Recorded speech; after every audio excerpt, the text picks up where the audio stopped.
안녕하세요. JD 부자연구소의 소장 조단입니다. 오늘은 왜 한국 주식은 박스권이고 미국 주식은 사상 최고가인가?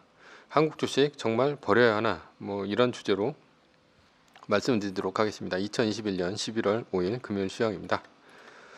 후원은 유튜브 멤버십으로 부탁드립니다. 어닝 서프라이즈 종목과 최근 JD 부자연구소 투자 현황을 이제 볼 수 있으시며 관심 있으신 분들은 동영상 아래 링크를 참조하시거나 아니면 이 링크를 이제 따라 치시면 됩니다.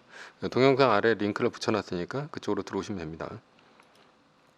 뉴욕 마켓워치 비둘기 FOMC 소화 BOE 금리 동결 주가 달러 혼조 국채 올랐다라는 기사가 있는데요. 어제 나스닥은 0.81%, S&P 500 지수는 0.42% 상승했으나 다우존스 지수는 0.09% 하락했습니다. 나스닥 S&P 500은 사상 최고치를 이어갔고 마이크로소프트와 애플과의 격차도 어제만 1% 이상 벌리면서 사상 최고치를 이어가고 있습니다. 메인 이슈입니다. 연준이 비둘기가 됐고요. 그리고 시장에 악재가 안 보인다라는 것이 이제 메인 이슈인데요. 연준은 테이퍼링을 한다고 했습니다. 매달 150억 불을 줄인다고 했습니다. 내년 6월이면 테이퍼링은 끝납니다. 여기까지는 미리 예상한 내용입니다. 인플레이션이 어쩐지에 대한 파월의 멘트가 아주 중요한 멘트였는데요. 일시적이라는 단어를 빼지 않았습니다. 그래서 시장은 안심했고 금리도 테이퍼링을 끝낸 후 공격적으로 올리지 않을 것으로 봤습니다. 따라서 주가가 올랐습니다. 미국채 10년물은 오히려 테이퍼링에도 불구하고 1.5%대로 주저앉았습니다. 꾸준한 해외 수요가 있는 것으로 보입니다. 달러는 94로 달러 지수는 94로 튀어 올랐고요. 달러 원 환율은 1160원대까지 내려왔다가 다시 1186원대까지 다시 올라갔습니다. 미국은 사상 최고치인데 주가는 한국은 3000선을 깨고 내려와서 박스권으로 움직이고 있습니다. 외국인이 미국의 긴축에 반응해 달러 회귀를 하고 있는 것으로 보입니다. WTI가 79달러대로 80달러를 깨고 내려왔습니다. 유가가 떨어지는 것은 달러 강세의 영향도 되지만 인플레이션이 줄어들 수도 있어서 시장에는 호재입니다. 영국의 머크가 먹는 코로나 알약 세계 최초를 승인했습니다. 머크의 코로나 치료제가 영국에서 사용 승인을 세계 최초로 받았습니다. 그러자 백신 치료제 회사인 화이자는 1.31% 하락했고요. 모더나는 또 마침 이제 30% 떨어진 매출을 발표하면서 어닝 쇼크를 맞았고 17.89% 떨어졌습니다. 머크는 어제 2% 넘게 올랐습니다. 악재가 보이지 않습니다. 첫 번째는 이제 실적 시즌인데요. S&P 500 기업 중 80% 이상이 어닝 서프라이즈 했습니다. 빅테크 주식 중 중요한 주식은 모두 어닝이 지났죠. 따라서 실적으로 주가가 떨어질 일은 이제 없다라고 볼 수 있고요. 두 번째 홍다 사태는 달러 빚을 어느 정도 갚음으로써 수면 아래로 가라앉았고요. 대주주인 쉬자인 대표에게 회사 빚을 갚으라고 하면서 뉴스가 현재는 없습니다. 그리고 세 번째 테이퍼링하고 금리 이슈는 당분간 시장에서 나올 일이 없을 것으로 보입니다. 결론입니다. 이외에 돌발 악재가 나오지 않는 한 시장은 지속적으로 오를 것이다 라는 것이고요. 마이크로소프트와 애플의 차이는 약 2%대로 벌어졌다 라는 것이 결론입니다. 서브 이슈입니다. 왜 한국 주식은 박스권으로 움직이고 미국 주식은 사상 최고가인가? 한국 주식 정말 버려야 하나? 라는 주제입니다. 요즘 한국 주식을 하는 사람들이 꽤나 많이 미국 주식으로 넘어오고 있습니다. 미국 주식은 사상 최고가인데 한국 주식은 3,300에서 3,000선을 깨고 내려와서 박스권으로 움직이고 있기 때문입니다.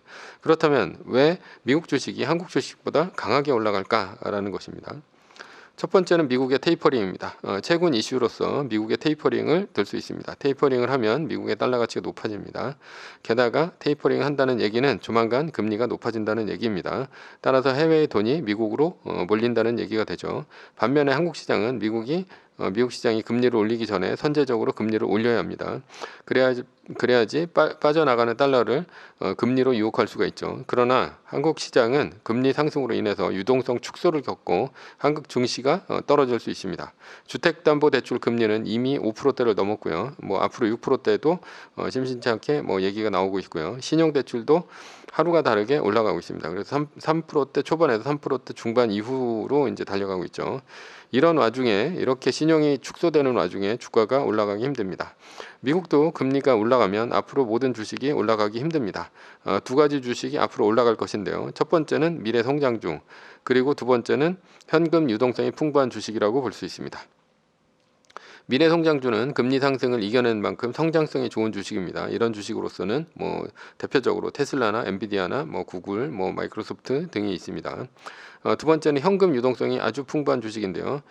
이런 주식들은 자사주 매입과 배당을 많이 줘서 주가를 인위적으로 끌어올릴 수 있습니다. 애플과 마이크로소프트 등이 대표적입니다. 그러나 한국 주식은 주가가 떨어져야 상속에 유리하니 인위적으로 주가를 올릴 이유가 없는 주식들이 많습니다. 요즘에는 잘 안 나오지만 경제신문에서 상속세 없애야 한다라고 한참 나왔습니다. 이유는 베이비붐 세대의 상속 문제가 본격적으로 시작되었기 때문입니다. 결국 미국 시장 상승, 한국 시장 하락이라는 사이클이 되게 되어 있습니다. 두 번째는 한국 주식은 사이클, 미국 주식은 내수주다라는 것인데요. 이것은 이제 좀 더 구조적으로 한번 알아보도록 하겠습니다. 사이클 주식은 경기를 타는 주식이라 할 수 있습니다. 사이클 주식이란 뭐 시크리컬이라고도 하죠. 건설 경기, 조선 경기, 반도체 경기를 붙여서 말이 되면 경기를 타는 주식입니다. 그러나 과자 경기, 밥 경기, 라면 경기 뭐 이렇게 항상 뭐 먹어야 하는 내수주들은 경기라고 말을 붙이지 않죠. 그래서 경기를 타지 않습니다. 한국에는 사이클 주식이 대표적이고요. 미국은 경기를 타지 않는 내수주가 대부분입니다. 따라서 한국은 급하게 한번 오르고 몇 년이고 지루하게 바닥을 기고 있다가 기는 것이 이제 보통이고, 미국 주식은 꾸준히 오르는 경향이 있습니다. 우리나라의 대표적인 삼성전자가 대표적인 사이클 주식인데요. 작년 12월 96,000원을 찍고 지금은 7만원대에서 움직이고 있습니다. 한국 주식은 10년에 한 번 오릅니다. 그동안은 박스피입니다. 그러나 미국 주식은 꾸준히 오르는 주식입니다. 이것은 이제 그래프를 보면 알 수 있는데요. 첫 번째 이 그래프를 보시면 여기 이제 제일 많은 부분이 뭐냐면 마이너스 10%에서 0%, 그리고 마이너스 10%에서 20%, 뭐 요 부분이 가장 많습니다.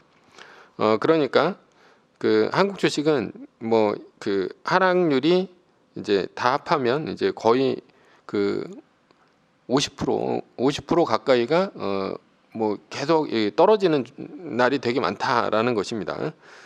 그래서 그러다가 어느 한 해 갑자기 많이 오르는 해가 있습니다. 이렇게 89%에서 90%, 100% 뭐 이런 해가 있는데 그 해를 놓치면 그 다음부터는 계속해서 박스에 갇혀져 있는 것이죠. 마치 개미지옥처럼.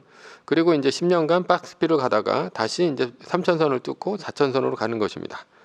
이것은 지난 10년간의 코스피 주가를 이제 볼 수가 있는데요. 보시면 그 코로나 위기 전까지 계속해서 2천선을 왔다 갔다 하다가 작년에야 3천선을 깨고요. 그리고 현재까지 다시 내려와서 3천선 밑으로 내려와서 여기서 이제 움직이고 있다는 것입니다.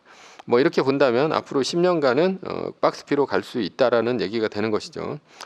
이렇게 한번 크게 오르는 시점, 이때를 놓치면 다시 이런 시점으로 돌아가게 된다는 얘기입니다. 이렇게 된 이유는 우리나라 종목이 대부분 사이클을 타는 종목이다라는 것이죠. 경기를 타는 종목은 경기가 좋을 때는 주가가 오르지만 경기가 꺾이면 언제 회복할지 모르는 주식이 대부분입니다. 삼성전자는 고점을 지나면 약 3년간 사이클을 탑니다. 그래서 3년간 떨어진다는 것이죠. 그래서 작년 12월이 삼성전자의 고점이었으니까 앞으로 3년 후가 다시 96,000원을 찍을 수도 있다는 얘기입니다. 뭐 반드시 그런 것은 아니지만 우리나라의 사이클 주식은 경기를 몇 년에 걸쳐서 타냐 이런 것들에 따라서 투자를 합니다. 따라서 이런 주식시장은 작전을 잘 짜야 합니다. 삼성전자와 같이 사이클이 긴 주식이 아닌 사이클이 6개월이나 1년인 주식을 찾아서 쌀 때 사서 오를 때 팔고 다시 쌀 때 사서 오를 때 파는 이런 전략을 써야 한다는 얘기입니다. 이렇게 오르락 내리락 한다는 것이죠. 그런 주식이 대부분 테마주입니다. 테마주. 예를 들면 뭐 미세먼지가 뭐 테마주일 수 있는데요. 만약에 3월 같은 경우는 미세먼지 관련 주가 이제 뜹니다. 근데 11월쯤 미세먼지 관련 주식을 샀다가 3월에 미세먼지가 정점에 달하면 파는 전략입니다. 그러나 내년에는 중국 베이징에 동계올림픽이 있어서 이 전략은 올해는 잘 안 먹힐 것입니다. 왜냐하면 2022년 중국은 동계올림픽이 진행되기 전까지 베이징에 맑은 하늘을 만들어야 되기 때문에 최대한 석탄 발전을 줄일 것이 뻔하기 때문입니다. 그 후에는 남부항 수요가 줄어서 그냥 소리 소문 없이 지나갈 가능성이 큽니다. 그래서 한국 시장은 줄이니가 있기에 아주 안 좋은 시장이다. 기관이나 외국인들의 놀이터이고요. 그리고 몇십 년 동안 달고 다른 빠꼬미들만 버틸 수 있는 시장이 바로 한국 시장입니다. 세계에서 가장 어려운 시장이 한국 시장입니다. 그런 시장에서 주린이가 이제 공부해서 버티려고 하니 될 리가 없습니다. 그러나 미국 시장은 다릅니다. 한국 시장이 대부분 사이클 주식인데 비해 미국 시장은 대부분이 경기를 안 타는 내수주 중심이기 때문입니다. 여기 보시면 아까 코스피와 달리 10%에 0%에서 10%, 10%에서 20%가 올라가는 비율이 50%가 넘죠. 한국 주식은 여기에 많았는데 10%, 20% 떨어지는 때가 많았는데 이러면 이제 박스피가 되는 거고, 이렇게 되면 꾸준히 올라가는 그래프가 그려집니다. 그래서 나스닥 종합 주가 지수를 보면 이렇게 꾸준히 우상향하는 이런 모습이 보이고 있죠. 꾸준히 우상향합니다. 그러다가 2000년 닷컴 버블로 이때 한번 훅 빠지고요. 이때 한번 훅 빠지고, 그리고 2008년도 금융위기 때 훅 한번 빠지고, 그리고 이때 2018년 이때 2018년에 한번 빠지고, 그리고 2021년에 한번 빠지고, 이런 식으로 네 번의 위기가 있었습니다. 그 외에는 지속적으로 상승합니다. 그러나 미국이 빠지면 한국도 같이 빠지기 때문에, 그리고 빠진 만큼 빠진 것보다 훨씬 더 많이 올라갑니다. 미국만 불리한 것이 아닙니다. 그러니까 미국이 빠지면 한국은 진짜 더 많이 빠집니다. 그러니까 사실 미국이 빠질 때 미국이 불리하다 이렇게 볼 수는 없습니다. 따라서 대부분이 내수주 위주인 미국은 악재가 아니면 우상향이 정상이라는 것입니다. 그런데 한국은 내수주가 없냐? 한국도 내수주는 있습니다. 농심, 오뚜기, CJ 같은 주식 말입니다. 그러나 이런 주식은 대부분이 내수용 한계를 벗어나지 못합니다. 동남아, 미국 시장 등 일부 수출을 하긴 하지만 전 세계에서 프랜차이즈를 만들거나 전 세계적으로 히트를 치는 상품이 있는 것은 아니기 때문이죠. 그에 반해서 미국은 스타벅스나 맥도날드, 코카콜라, P&G 등 전 세계의 내수주가 너무 많습니다. 세 번째는 스마트폰으로 변화한 미국의 내수주인데요. 2000년대 초반에는 한국 시장이 미국 시장보다 더 많이 올랐습니다. 이런 말이 있죠. 이런 말은 이제 사실입니다. 그러나 그것은 이제는 그런 시장으로 오지 않습니다. 2000년대 초반에 한국 시장이 좋았던 이유는 2001년 중국이 WTO의 가입과 함께 세계의 공장이 되었기 때문이죠. 따라서 완성품은 중국이 만들고 소재 부품은 한국이 만들어서 세계 시장을 공략했습니다. 그러나 2007년 애플의 스마트폰이 나온 이후 그런 시장은 오지 않습니다. 왜냐하면 이익의 대부분을 빅테크 종목, 플랫폼 종목들이 다 가져가기 때문입니다. 2007년 이후 빅테크는 광고 시장을 완전히 장악했죠. SNS는 타겟 광고, 구글, 애플은 검색 광고 등을 통해서 전 세계 광고 시장을 공략했습니다. 이유는 시청률에 있는데요. TV를 보는 대신 스마트폰을 보니 스마트폰의 킬러 콘텐츠인 SNS, 유튜브, 넷플릭스 등을 이길 수가 없습니다. 그래서 미국은 전통적인 내수주인 코카콜라, 스타벅스보다 빅테크가 더 대표적인 내수주가 된 것입니다. 그리고 플랫폼에 종속된 하드웨어인 TV, 냉장고, 세탁기, 노트북 등을 만드는 기업은 최소한의 마진만 남게 되었죠. 이런 하드웨어 기업들은 그래서 빅테크는 내수주처럼 꾸준히 수익을 내기 때문에 꾸준히 우상향하는 것입니다. 반면에 하드웨어 중심인 한국은 사이클을 타면서 박스권으로 움직이게 됩니다. 한국은 박스피고요. 미국은 꾸준한 우상향이다. 이렇게 볼 수 있습니다. 네 번째는 미국과 중국의 디커플링인데요. 미국은 중국의 패권 도전에 대한 시장의 대응으로 디커플링 되었습니다. 그리고 코로나19를 계기로 미국의 반도체 공급 차질을 빚게 되자 적극적으로 전략 물자를 미국에 유치하기에 이릅니다. 삼성전자, SK하이닉스, 대만의 TSMC 등이 미국에 천문학적인 돈을 들여서 공장을 짓거나 계획하고 있습니다. 이 얘기는 미국이 그동안 펼쳐왔던 소프트웨어는 미국에서 만들고 하드웨어는 신흥국에서 만든다, 이런 공식이 깨진 것입니다. 앞으로 미국에서 물건을 팔아먹으려면 미국에 공장을 지어야 합니다. 그러나 이렇게 대규모로 공장을 지었다가 경기라도 꺾이면 기업은 커다란 손실을 감수해야 합니다. 그러나 미국은 공장이 지어지는 만큼 더 많은 일자리가 생기게 되죠. 한국은 공장의 이탈로 일자리 감소, 미국은 공장이 들어와서 일자리가 증가하게 됩니다. 일자리가 늘어나면 소비의 증가로 이어지죠. 소비 증가는 다시 일자리가 늘어나는 선순환 구조가 돌아가게 되어서 미국의 내수주들도 주가가 상승하게 됩니다. 그러나 일자리가 없어지면 한국 같은 경우 소비 감소로 이어지고요. 소비 감소는 일자리가 줄어드는 악순환이 되어서 한국의 내수주는 떨어지게 됩니다. 그리고 중국은 미국에 대한 금융 공격에 대비해서 긴축을 시행하고 있습니다. 그래서 중국의 공장에 납품하는 한국은 이러한 중국의 긴축으로 오히려 2000년대 그런 빅사이클이 있었다면 지금은 오히려 중국의 긴축으로 주가가 떨어지고 박스피에 갇힐 가능성이 굉장히 큰 것이죠. 그래서 한국은 박스피고 미국은 꾸준한 우상향이다. 다섯 번째는 탄소 국경세인데요. 요즘 원자재 가격이 크게 오르고 있습니다. 특히 천연가스 가격이 오르고 있는데요. 이렇게 천연가스 가격이 오르는 이유는 EU의 친환경 정책 때문입니다. 그런데 EU는 에너지도 없으면서 친환경 정책을 밀어붙이고 있습니다. 그렇기 때문에 석유의 가격은 올라가는데 재생에너지는 아직 교체 시기가 멀었습니다. 따라서 유럽은 에너지 가격 상승으로 고통받고 있습니다. 그러나 미국은 다릅니다. 미국은 원전을 더 이상 신규 원전을 짓지 않고 있습니다.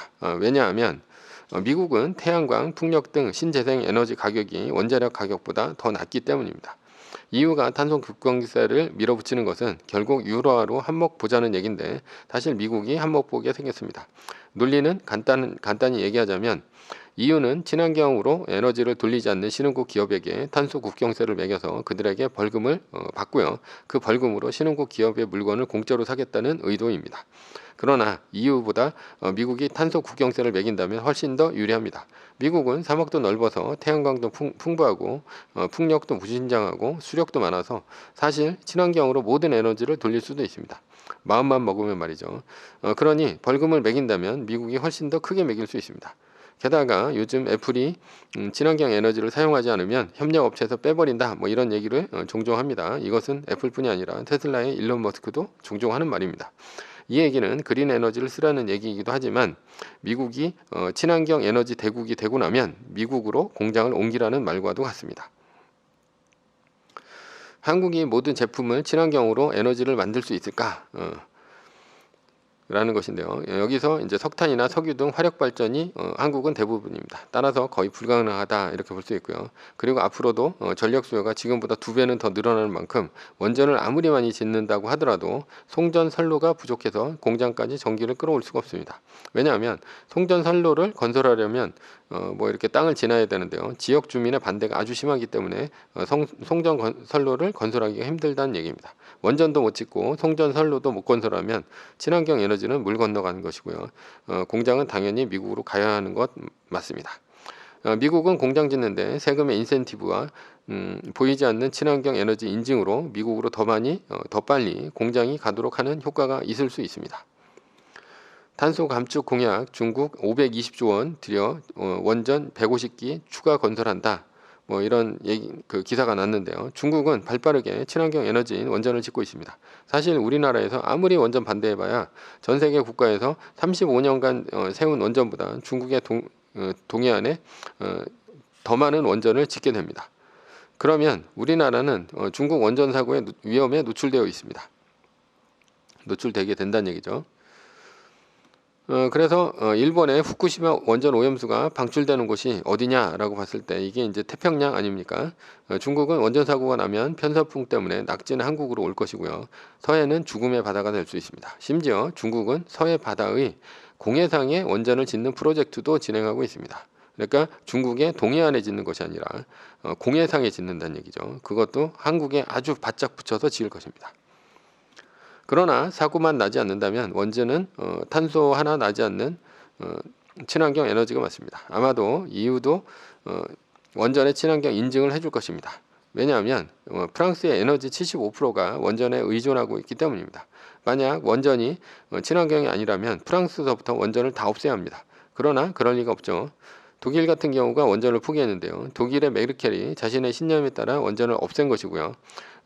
아무래도 러시아로부터 노드스트림 2를 받아서 유럽에 나눠주면서 통행세를 거두려고 생쇼를 한 것임에 틀림없습니다. 인근 유럽 국가에 천연가스를 수출하면 막대한 통행료 수수료를 러시아로부터 보장받을 수 있기 때문에 그러니 EU도 원전을 친환경이 원전을 친환경이 아니다 이렇게 얘기할 수가 없다는 얘기죠. 프랑스가 원전이 많기 때문에.